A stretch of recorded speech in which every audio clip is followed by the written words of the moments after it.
مذہب یا عقیدے کی آزادی کے مندرجات۔ مذہب یا عقیدے کے اظہار کا حق۔ مذہب یا عقیدے کی آزادی کا دوسرا مرکزی عنصر تعلیم، عمل، عبادت اور مذہبی رسم میں اپنے عقیدے کے اظہار کی آزادی ہے۔ اسے مذہب یا عقیدے کی آزادی کے خارجی پہلو کے طور پر جانا جاتا ہے۔ اپنے مذہب کو برقرار رکھنے یا بدلنے کے حتمی حق کے برخلاف مذہب کے اظہار کا یہ حق حتمی نہیں۔ بعض حالات میں اس حق کو محدود کیا جا سکتا ہے۔ اظہار کرنے کا مطلب یہ ہے کہ اپنے ایمان یا عقیدے کا اظہار لفظوں یا عمل کے ذریعے کیا جائے۔ انسانی حقوق کا بین الاقوامی قانون لوگوں کو یہ حق دیتا ہے کہ وہ عوامی یا نجی طور پر اکیلے یا دوسروں کے ساتھ مل کر یہ اظہار کر سکیں۔ آپ کو یہ اختیار حاصل ہے کہ نجی طور پر یا اجتماعی عبادات اور روایت کے ساتھ اپنی کمیونٹی کے ساتھ مل کر عبادت کر سکیں اور اپنے مذہب کا اظہار کر سکیں، اور کمیونٹی کے بھی حقوق ہیں، اپنے ارکان پر نہیں بلکہ ریاست کے ساتھ تعلق کے حوالے سے۔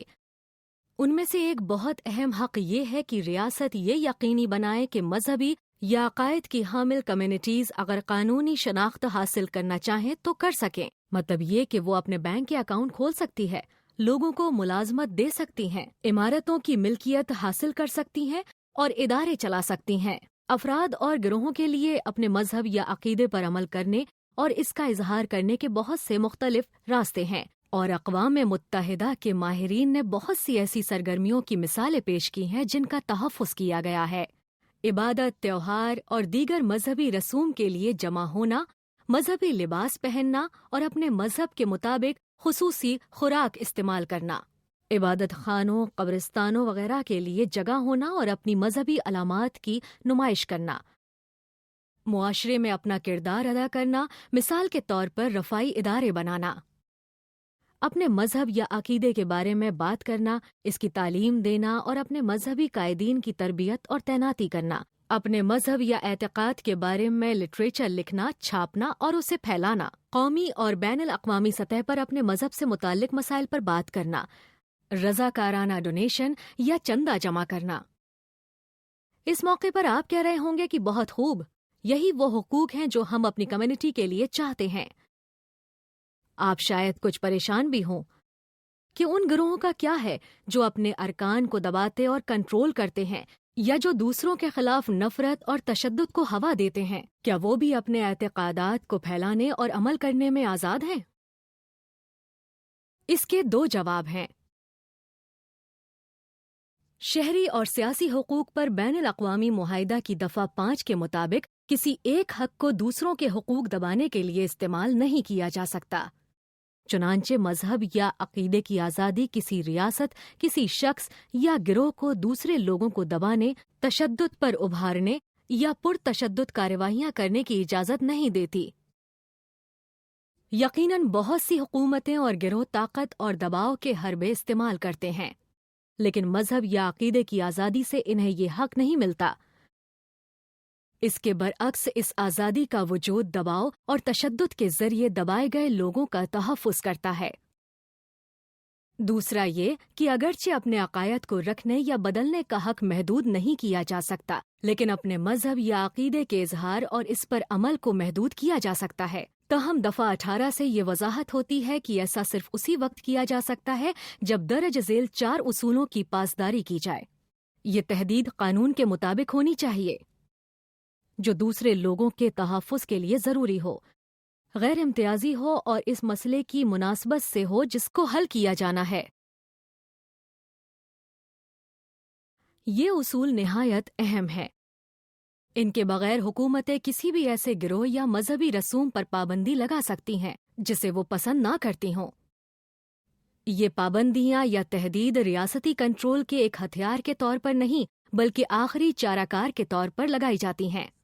بدقسمتی سے بہت سی حکومتیں ان اصولوں کو پامال کرتی ہیں اور مذہب کے اظہار کے حق کی ریاستی پامالی کی بہت سی مثالیں موجود ہیں۔ رکاوٹیں پیدا کرنے والے رجسٹریشن کے قوانین ایک بڑا مسئلہ ہے۔ کچھ حکومتیں رجسٹریشن کرانے کا تقاضا کرتی ہیں اور کسی مذہب یا عقیدے پر عمل کو رجسٹریشن سے مشروط کر دیتی ہیں۔ اس سے بین الاقوامی قانون کی خلاف ورزی ہوتی ہے۔ مذہب کے اظہار کی آزادی کو رجسٹریشن سے مشروط نہیں کرنا چاہیے۔ رجسٹریشن ان کمیونٹیوں کو قانونی تشخص دینے کے لیے ہونی چاہیے جو ایسا چاہیں۔ اکثر ایسی ریاستیں جو غیر رجسٹر شدہ مذہبی اظہارات پر پابندی لگاتی ہیں، ان کے ہاں مذہبی گروہوں کی رجسٹریشن کو محدود کرنے کے لیے قانونی رکاوٹیں بھی موجود ہوتی ہیں۔ مثال کے طور پر قزاقستان میں غیر رجسٹر شدہ مذہبی سرگرمی پر پابندی ہے اور کئی مذہبی گروہ ایسے ہیں جن کی رجسٹریشن نہیں کی گئی۔ اسی طرح اپنے مذہب کے بارے میں اپنی کمیونٹی سے باہر کسی سے بات کرنا غیر قانونی ہے اور تمام مذہبی لٹریچر کو استعمال سے قبل سینسر کرنا ضروری ہے۔ اس سے تمام مذہبی کمیونٹیاں متاثر ہوتی ہیں۔ حکومتیں مذہبی رسوم پر عمل میں بے شمار مختلف طریقوں سے رکاوٹ ڈالتی ہیں۔ ویتنام کی حکومت نے ہاؤ ہاؤ بدھ مت کے پیروکاروں کو اپنے واحد پگوڈا عبادت خانے میں جانے سے روکنے کے لیے چیک پوسٹیں بنا رکھی ہیں۔ سعودی عرب میں غیر مسلم عوامی طور پر عبادت نہیں کر سکتے اور کچھ تارکین وطن کو عبادت کے لیے جمع ہونے پر چھاپا مار کر گرفتار اور ملک بدر بھی کیا گیا ہے۔ چین اور انڈونیشیا کے کچھ علاقوں میں چرچ کی عمارات کو حکومتی اداروں نے گرا دیا ہے۔ انتہا پسندی کے خلاف روسی قوانین کے تحت ہزاروں مطبوعات پر پابندی لگائی گئی ہے، جن میں وہ بہت سی مطبوعات بھی ہیں جو مذہبی اعتقادات کو امن پسندی کے ساتھ پیش کرتی ہیں۔ کسی متن کو چیک کرنا تقریباً ناممکن ہے، لیکن کسی کے پاس اس کی موجودگی جرمانوں، قید یا کسی مذہبی کمیونٹی پر پابندی کا باعث بن سکتی ہیں۔ کئی رکاوٹیں اس پر بھی ہیں کہ مذہبی اعتقادات کب کس کے ساتھ اور کس کی طرف سے شیئر کیے جا سکتے ہیں۔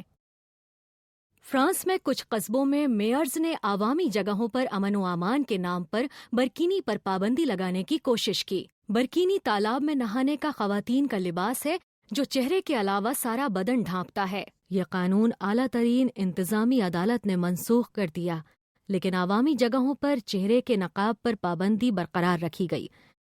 اس طرح کچھ یورپی ممالک میں حلال اور کوشر گوشت پر پابندی ہے۔ مذہب کے اظہار کا حق معاشرے میں لوگوں یا گروہوں کے بعض اقدامات سے بھی محدود ہوتا ہے۔ 9 یورپی ملکوں میں 5000 یہودیوں کے ساتھ کیے گئے ایک سروے کے مطابق 22% لوگوں نے کہا کہ وہ اپنے ذاتی تحفظ کے خوف کی وجہ سے مذہبی لباس جیسے کہ ان کی ٹوپی پہننے سے اجتناب کرتے ہیں۔ اسی طرح بہت سے ممالک میں یہودی قبرستانوں کی بے حرمتی کی گئی ہے۔ مصر، پاکستان اور نائجیریا جیسے ممالک کے کچھ علاقوں میں لوگ عبادت خانوں میں جانے سے اس لیے خوف کھاتے ہیں کہ کہیں وہاں دہشت گرد اسلام کے نام پر پرتشدد حملہ نہ کر دیں۔ جبکہ سینٹرل افریقن جمہوریہ میں اجتماعی جمعے کی نماز پڑھنا مسلمانوں کو نشانہ بنانے والے دہشت گردوں کے حملے کے خوف کی وجہ سے ناممکن ہے۔ مختصر یہ ہے کہ مذہب یا عقیدے کے اظہار کی آزادی سے افراد اور گروہوں کے ان حقوق کا تحفظ ہوتا ہے کہ وہ اپنے مذہب یا عقیدے کا الفاظ اور اعمال کے ذریعے اظہار کر سکیں۔ یہ نجی اور عوامی دونوں سطحوں پر کیا جا سکتا ہے۔ انسانی حقوق کی دستاویزات میں ایسی بے شمار مثالیں دی گئی ہیں کہ کس طرح کی عبادات اور رسوم کا تحفظ موجود ہے، اور ان میں سے گروہوں کا ایک بہت اہم حق ان کی مذہبی قانونی شناخت کا حق ہے۔ مذہب یا عقیدے کے اظہار کے حق کو محدود تو کیا جا سکتا ہے، لیکن صرف اسی صورت میں کہ کچھ اصولوں پر سختی سے عمل کیا جائے، جن سے یہ پتہ چلتا ہو کہ یہ تحدید قانونی ہے، دوسرے لوگوں کے تحفظ کے لیے ضروری ہے، غیر امتیازی ہے، اور اس مسئلے کی مناسبت سے ہے جسے حل کیا جانا ہے۔ بدقسمتی سے دنیا بھر میں بہت سی حکومتیں ان اصولوں کی پابندی نہیں کرتیں۔ اپنے مذہب یا عقیدے کے اظہار کے حق کو حکومتوں اور معاشرے کے بعض دوسرے گروہوں کی طرف سے پامال کیا جاتا ہے۔ آپ مذہب یا عقیدے کے اظہار کے حق کے حوالے سے مزید معلومات اس ویب سائٹ پر موجود تربیتی مواد میں حاصل کر سکتے ہیں، جن میں انسانی حقوق پر ان دستاویزات کا متن بھی شامل ہے جن کا یہاں حوالہ دیا گیا ہے۔